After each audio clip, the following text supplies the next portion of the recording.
বন্ধুরা, এই কুকুরটার কিন্তু লেজ নাই। এই কুকুরটার লেজ নাই। তো এই কুকুরের লেজটা আমার মনে হয় কোনো হুজুর কাটছে, আলেম, বুঝছেন? এই দেখেন, ভালো করে দেখেন, কুকুরটা হয়তো চলে যাবে।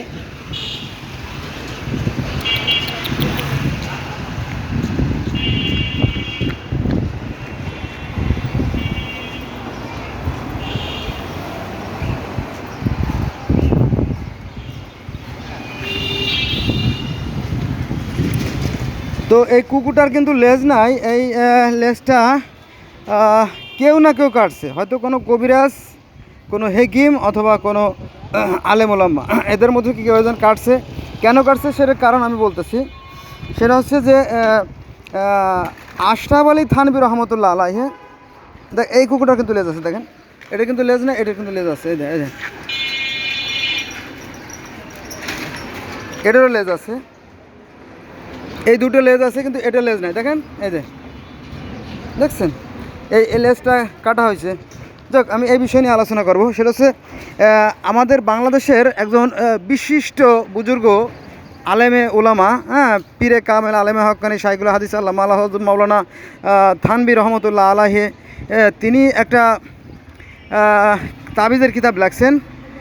তো সেই তাবিজের কিতাবে আশরাফ আলী থানভী, মানে সংক্ষেপে আশরাফ আলী থানভী রহমতুল্লাহ আলাইহি আর কি, যেটা মাদ্রাসার অনেক ছাত্ররাই জানে।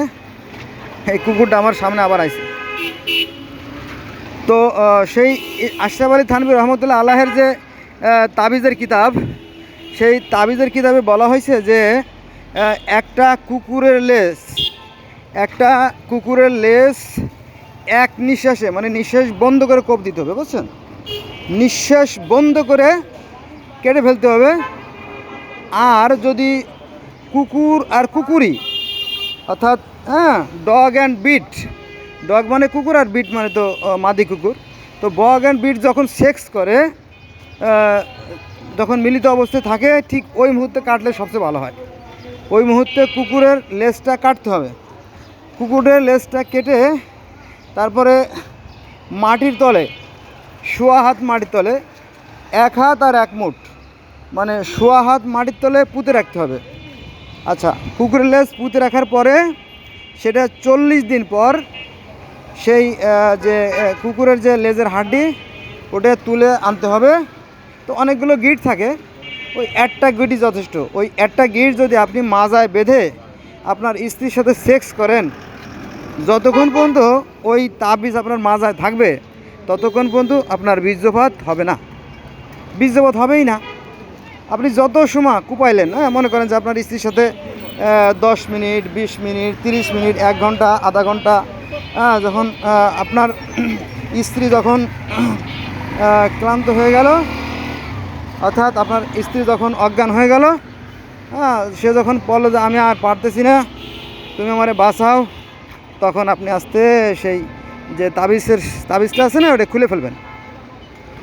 খুলে ফেললে আর পরে বাস, ওটা তাবিজটা খুলে ফেললে আপনার বীজ আউট হয়ে যাবে, আপনিও শান্তি, আপনার স্ত্রীও শান্তি, বুঝছেন? এই আর কি। এটা আমি আমার মানে একজন উস্তাদ ছিল, ওনার দাউদ, একজন উস্তাদের নাম দাউদ, আর একজন হচ্ছে কারি সুলতান আহমেদ, ওনারা কবিরাজ ছিল, ওনারা এই ধরনের চিকিৎসা দিত। আমি ওখান থেকে অনেক আগে, এই তো 85-এ, ছোটোবেলা যখন আমি 6-এ পড়ি বা 5-এ পড়ি, তখন আমি ওই তাবিজের কিতাব আমি পড়ছিলাম। এগুলো আছে, আপনারা খোঁজ নিয়ে দেখতে পারেন। এই ধরনের ভণ্ডামি যে তাবিজের ব্যবসা, এইগুলো অনেক কবিরাজ, বিশেষ করে আলেমুল আমাদের মধ্যে যারা আছে, হেকিম, কবিরাজ বা পীর দরবেশ যারা আছে, এই ধরনের ভণ্ডামি ব্যবসা করে থাকে। তো বন্ধুরা, ধন্যবাদ। আমি এক জায়গায় যাচ্ছি, তো তাই অনেক আলোচনা করতে পারলাম না, দুঃখিত।